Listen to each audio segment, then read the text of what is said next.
Assalamualaikum warahmatullahi wabarakatuh. Alhamdulillah, puji syukur atas kehadirat Allah Subhanahu wa taala.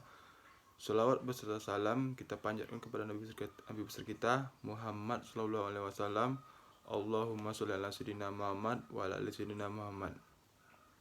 Yang saya hormati dosen pengampuh mata kuliah model dan desain pembelajaran pendidikan jasmani dan olahraga, yaitu yang pertama Bapak Dr. Damra MPD dan Ibu Dr. Hasria Effendi M.From IFO.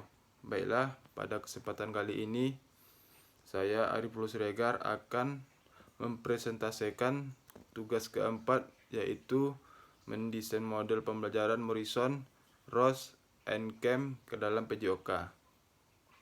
Dalam model pembelajaran Morrison, Ross, and Kemp ini terdapat 14 langkah, yaitu yang pertama instructional problems atau masalah pembelajaran. Pada tahapan ini dilakukan analisis tujuan berdasarkan masalah pembelajaran yang terdapat di dalam kurikulum yang berlaku untuk bahan kajian yang akan dikembangkan perangkatnya. Contoh penerapan dalam PJOK. Masalah pembelajaran biasanya pada PJOK siswa tidak terlalu minat dalam melakukan praktek. Mungkin kita sebagai guru bisa mengembangkan sebuah pembelajaran supaya siswa senang dalam melakukan praktek pembelajaran PJOK ini. Yang kedua yaitu linear karakteristik atau karakteristik siswa. Pada tahap ini dilakukan analisis karakteristik siswa yang akan menjadi tempat implementasi perangkat.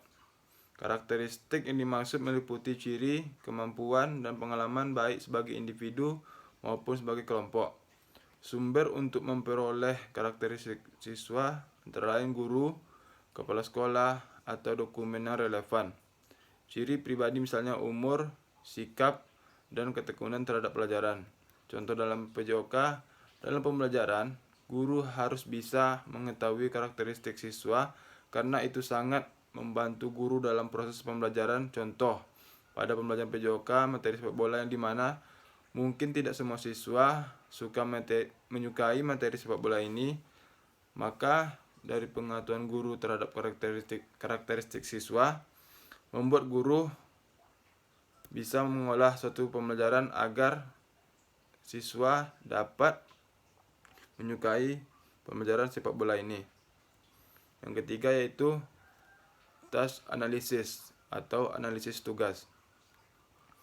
Analisis tugas merupakan perincian isi mata ajar dalam bentuk garis besar untuk menguasai isi bahan kajian atau mempelajari keterampilan yang mencakup keterampilan kognitif, keterampilan psikomotor, dan keterampilan sosial. Analisis tugas ini meliputi analisis struktur, analisis prosedural, analisis konsep, dan pemrosesan informasi. Analisis struktur isi dilakukan dengan mencermati kurikulum, sedangkan analisis prosedural adalah analisis tugas yang dilakukan dengan mengidentifikasi pada tahap-tahap penyelesaian tugas sehingga diperoleh peta tugas. Analisis konsep dilakukan dengan mengidentifikasi konsep-konsep utama yang akan diajarkan dan menyusunnya secara sistematis sesuai urutan penyajian dan merinci konsep-konsep yang relevan. Hasil analisis ini akan diperoleh peta konsep. Analisis pemrosesan informasi dilakukan untuk mengelompokkan tugas-tugas yang akan dilaksanakan oleh siswa selama pembelajaran langsung dengan mempertimbangkan alokasi waktu. Analisis pemrosesan informasi ini akan menghasilkan cakupan konsep atau tugas yang diajarkan dalam pembelajaran yang tertuang dalam suatu pembelajaran. Dalam pembelajaran PJOK, langkah ini bisa guru dalam memberikan tugas seperti membuat makalah tentang teori sepak bola, atau seperti dalam masa pandemi ini, saat ini kebanyakan siswa diinstruksikan oleh guru membuat video tentang materi yang dipelajari. Contoh dalam melakukan passing dalam sepak bola, Dan dari tugas nanti, guru bisa menganalisis tugas apakah siswa dapat membuat tugas itu dengan baik atau tidak. Selanjutnya, instruksional objektif. Merumuskan tujuan pembelajaran. Rumusan tujuan pembelajaran adalah tujuan pembelajaran khusus, indikator hasil belajar yang diperoleh dari hasil analisis tujuan yang dilakukan pada tahap masalah pembelajaran. Dalam PJOK merumuskan suatu pembelajaran itu sangat penting seperti yang dijelaskan pada langkah ini. Rumusan tujuan pembelajaran ada tujuan pembelajaran khusus. Contoh dalam materi sepak bola, dalam pembelajaran ini guru bertujuan setidaknya siswa tersebut dapat mengetahui bagaimana sepak bola itu dan bisa mempraktekkannya. Contoh dalam melakukan passing. Selanjutnya, content sequencing atau urutan materi pembelajaran. Pada tahap ini, isi pokok bahasan yang akan diajarkan diurutkan terlebih dahulu. Menurut Posner dan Strick, Camp 1994, halaman 104, ada 5 aspek yang perlu diperhatikan dalam mengurutkan pokok bahasan, yaitu pengetahuan prasyarat, familiaritas, kesukaran, minat, dan perkembangan siswa. Setelah isi pokok bahasan diurutkan, langkah selanjutnya adalah menentukan strategi awal pembelajaran. Contoh dalam pembelajaran PJOK, materi yang bisa kita urut pertama yaitu passing, control, shooting, dan heading. Kemudian strategi pembelajaran setidaknya siswa dalam melakukan materi tersebut bisa melakukannya dengan baik. Selanjutnya, instruksional strategis, strategi pembelajaran. Strategi pembelajaran yang digunakan menggambarkan urutan dan metode pembelajaran untuk mencapai tujuan yang telah ditetapkan. Kriteria umum untuk pemilihan strategi belajar mengajar yang sesuai dengan tujuan instruksional khusus tersebut adalah efisiensi. Guru harus dapat menjalankan suatu pembelajaran agar dapat efisien. Contoh dalam pembelajaran PJOK, materi sepak bola. Keefektifan, menentukan strategi yang pas dalam pembelajaran PJOK. Kepraktisan, melalui suatu analisis alternatif, menyuruh siswa belajar sendiri agar lebih cepat memahami materi dan guru hanya meluruskan saja. Selanjutnya, instruksional delivery, cara penyampaian belajar. Cara penyampaian pembelajaran. Metode penyampaian ditentukan berdasarkan tujuan dan lingkungan pembelajaran yang dapat bersifat klasikal, kelompok, atau individual. Penerapan ke dalam PJOK, seperti dalam menyampaikan materi pada sepak bola, guru harus bisa menyampaikan materi secara baik agar siswa lebih mudah dan dapat memahami dalam permainan sepak bola itu, seperti menyampaikan gimana cara passing dan kontrol yang baik. Selanjutnya, evaluation instrumen atau instrumen penilaian. Instrumen penilaian tes hasil belajar disusun berdasarkan tujuan pembelajaran khusus yang telah dirumuskan. Kriteria penilaian yang dilakukan adalah penilaian acuan, patokan, sehingga tes hasil belajar yang dikembangkan harus dapat mengukur tingkat pencapaian tujuan pembelajaran khusus. Evaluasi ini sangat perlu untuk mengontrol dan mengkaji keberhasilan program secara keseluruhan, yaitu siswa, apakah siswa dapat melakukan pembelajaran dengan baik. Yang kedua, program instruksional, apakah guru dalam merancang program sudah menerapkan dengan baik atau tidak. Yang ketiga, instrumen evaluasi atau tes. Apakah dalam evaluasi atau tes masih banyak terdapat yang belum memenuhi dalam pembelajaran. Metode, apakah dalam proses pembelajaran metode yang dilakukan guru dapat berjalan dengan baik untuk mendapatkan hasil yang maksimal. Selanjutnya, instruksional resources, sumber pembelajaran. Faktor-faktor yang diperhatikan dalam membuat media pembelajaran yang akan dipergunakan yaitu ketersediaan secara komersial, biaya pengadaan, waktu untuk menyediakannya, dan menyenangkan bagi siswa. Dalam PJOK membuat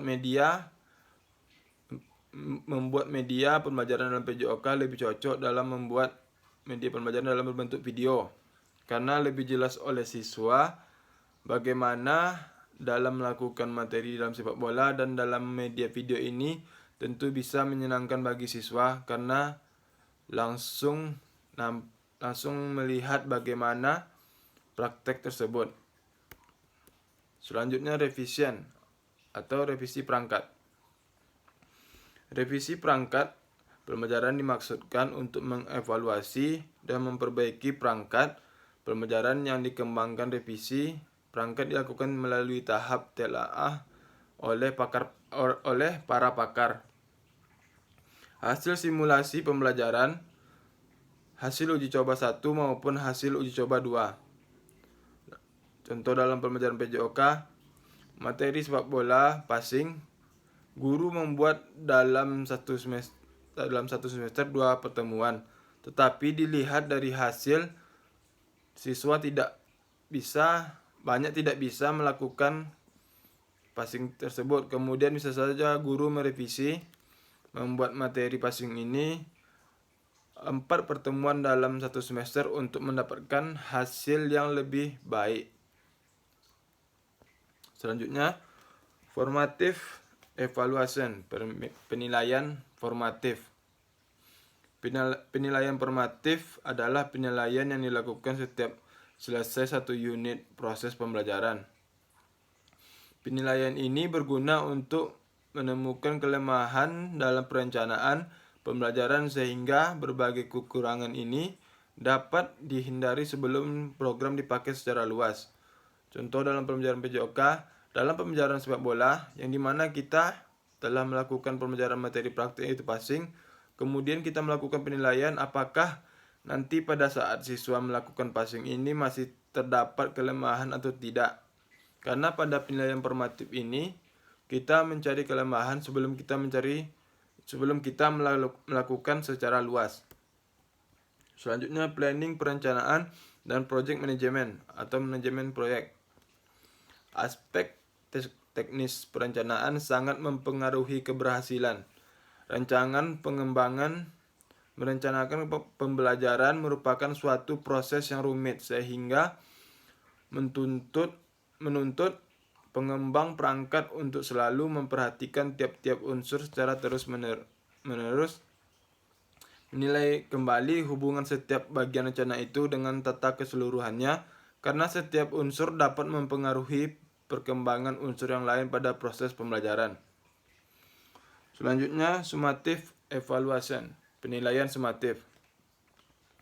Penilaian sumatif diarahkan pada pengukuran seberapa jauh hasil belajar utama dicapai pada akhir seluruh pembelajaran. Dapat juga berupa kegiatan menindaklanjuti siswa setelah ia menyelesaikan suatu program untuk menentukan apakah dan bagaimana ia menggunakan dan menerapkan pengetahuan, keterampilan, dan sikap yang dipelajarinya dalam program pembelajaran. Contoh dalam PJOK, kita menguji siswa untuk melakukan semua yang sudah dipelajari dalam materi sepak bola, apakah sudah banyak yang siswa bisa atau tidak. Dan yang terakhir, support service, pelayanan pendukung. Pelayanan pendukung meliputi ketersediaan anggaran, fasilitas, bahan, perlengkapan, kemampuan staf pengajar atau perancang pembelajaran, pakar, dan lain sebagainya. Dalam pembelajaran PJOK, materi sepak bola fasilitas harus memadai supaya pembelajaran dapat berjalan dengan baik. Karena apabila fasilitas tidak mendukung, akan membuat pelajaran tidak berjalan dengan maksimal karena kurangnya fasilitas dalam pembelajaran. dan keuntungan dan kelemahan pembelajaran dengan modul. Berdasarkan konsep pendidikan kesetaraan yang fleksibel terhadap waktu belajar dan tempat belajar, dengan demikian modul sangat tepat dan dapat memberikan keuntungan kepada warga belajar. Selain itu, alasan yang paling mendasar adalah pengembangan ini menggunakan model Dick, Carey dan kawan-kawan 2001 merekomendasikan bahwa pengembangan materi pembelajaran harus berupa bahan pembelajaran individu. Nasution 1997 mengemukakan beberapa keuntungan pembelajaran dengan modul sebagaimana berikut ini. Yang pertama, memberikan umpan balik segera. Dan yang kedua, menetapkan tujuan dengan jelas sehingga terarah ke tujuan. Yang ketiga, menerapkan pembelajaran yang sistematis. Dan yang keempat, modul bersifat fleksibel. Yang kelima, kerjasama terjalin dan persaingan dapat diminimalisir. Yang keenam, waktu untuk remedi cukup tersedia. Dan mungkin itu saja materi yang dapat saya sampaikan. Jika ada kekurangan dan kesalahan, saya pribadi minta maaf. Saya tutup. Assalamualaikum warahmatullahi wabarakatuh.